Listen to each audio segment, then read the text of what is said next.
Well, you've had a really good week. I hope you've enjoyed your virtual sports day this week and that you've done lots of the activities. Don't worry if you haven't done it yet, there's still time. And then once you've done the activities, you need to email your teacher and let them know how many you completed so they can award you your gold, your silver, or your bronze certificate. Don't forget, you can also send in your very favourite photograph so that we can use those on display as well. That would be great to see them. Later on, you're going to be finding out all about a special science day that we want you to do too. You can do all sorts of science experiments in your home using just the things that you can find in your home. That's going to be really exciting. Look out for that coming soon. And whilst you're at home, remember, it's really important that you are reading every single day. Find some of your favourite books, go to your favourite place and enjoy your favourite characters. Okay, so this is our third assembly. Mrs. Haddon's already done 2 for you. And if you haven't seen these, you can go to our website and have a look at them. Today's assembly is about zoos. So why are we doing about zoos? Well, it's because just like lots of other businesses, they've had to close their doors too because of lockdown, which means that they have not earned as much money as they need to look after animals. And we all like looking after animals. So I thought that we would look at zoos today. Okay, let's move over to the PowerPoint now. However, the first thing we're going to look at on our PowerPoint is we're going to carry on talking about our British values. And today's British value is about the rule of law. Well, what does rule of law mean? Well, it means that all countries have a set of rules to protect people who live in that country. Often, the rules are the same for all countries, but sometimes they can be a bit different. For example, in this country, we are not allowed to hurt each other, perhaps by hitting them. So just like schools, our country has its own set of rules, except we call these laws. You may know that the police help us to follow the laws to keep us all safe. At the moment, our country has some new laws to keep us safe. They included having to stay at home or keeping 2 meters apart. These laws were important to protect ourselves and everyone around us to prevent people becoming ill. We all need rules and laws to support us in having a nice life and to help us look after each other and our environment. You may want to pause the video now and discuss with your family any rules they have in place, such as when is your bedtime, or how much online gaming can you do, or when are you allowed to go and play outside with your friends. Ask your family why these are important and perhaps think about what might happen if we didn't have rules and laws to protect us.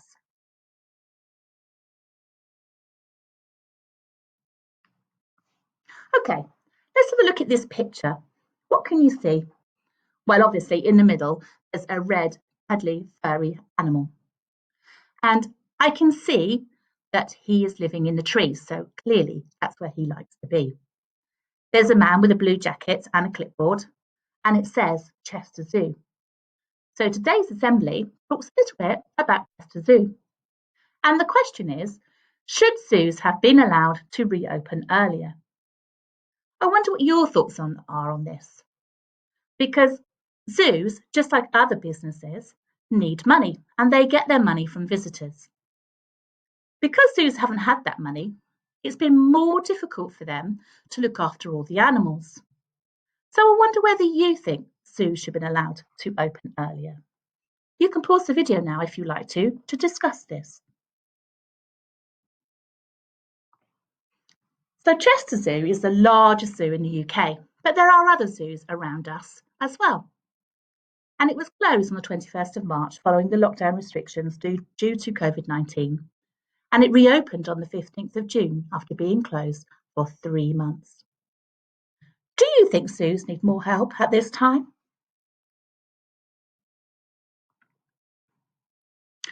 I wonder how that makes you feel. It could make you feel sad or angry or happy or confused or excited or worried or shocked or afraid.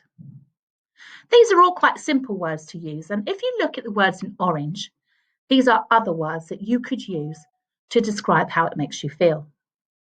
I wonder if you know what these words are called. So they're similar to the simple words in blue. That's right, they're called a synonym, and they help me to make my writing more interesting, or the way I speak it can be more interesting too.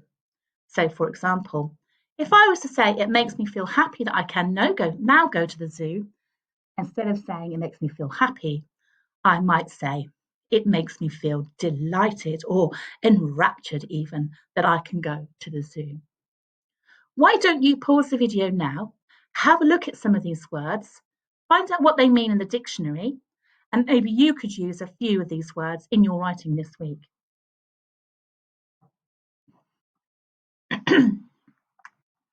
Okay, so here we have some statements so far about the zoo. 97% of the zoo's income comes from visitors. It costs nearly £1.6 million a month to look after all of the animals and the plants. That is an awful lot of money. There are many ways the zoo has suggested people can help, found on their website, including, so you can text to donate, you can adopt an animal, you can buy a gift ticket for a future visit, or you could even suggest some fundraising ideas. Now we're going to look at what people have said about zoos. So this person is a zoo visitor. And she has said, I enjoy visiting the zoo and I'm happy that my entrance fee will be used to look after the animals and for research. I wonder if you agree with her. We're going to move on to the next slide now, and this is the view of a conservation scientist and a zoo ranger. I'm going to read them out to you, but maybe you could start to think about now what you think about zoos and whether you agree with what they say, or maybe you have your own opinion. So the conservation scientist has said, zoos have programs where they try to reintroduce wild animals into their natural habitat. This is so important to ensure animals do not become extinct. Sadly, reintroduction can't always happen if the reason the animal was endangered in the first place isn't fixed. That means they can't go back to live in the wild. The zoo ranger says, zoos are so important as whilst wild animals are in captivity, we can learn much more about them so we can manage and conserve them in the wild. So he was saying, although they're in captivity, actually, by doing so, we can learn to look after the ones that are in the wild much better.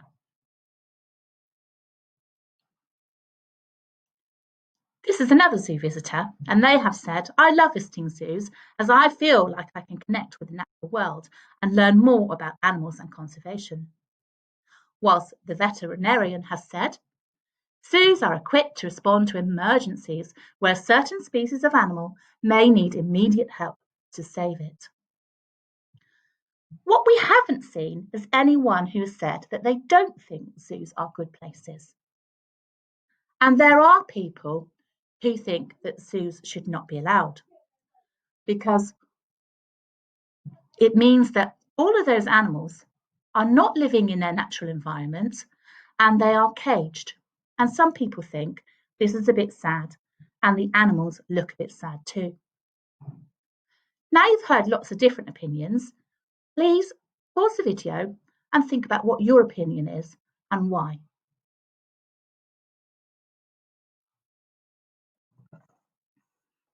We've talked lots of different words today, so let's have a look at what our useful vocabulary has been this week and what they mean.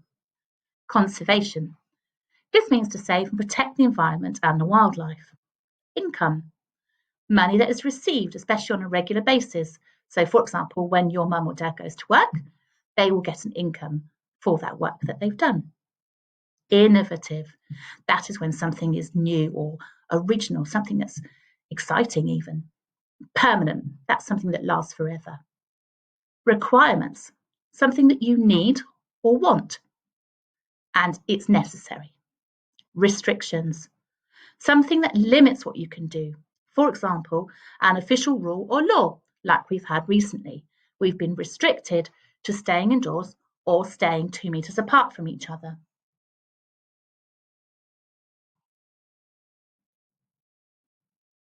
Okay, so here's our reflection slide. Zoos cost huge amounts of money to run and have had to close for many months due to the COVID-19 outbreak. Many have been finding innovative ways to keep people informed and learn about different animals whilst raising money to keep the animals fed and taken care of. Have a look at the slide, think about what it says, and see if you agree or disagree, and think about the reasons why.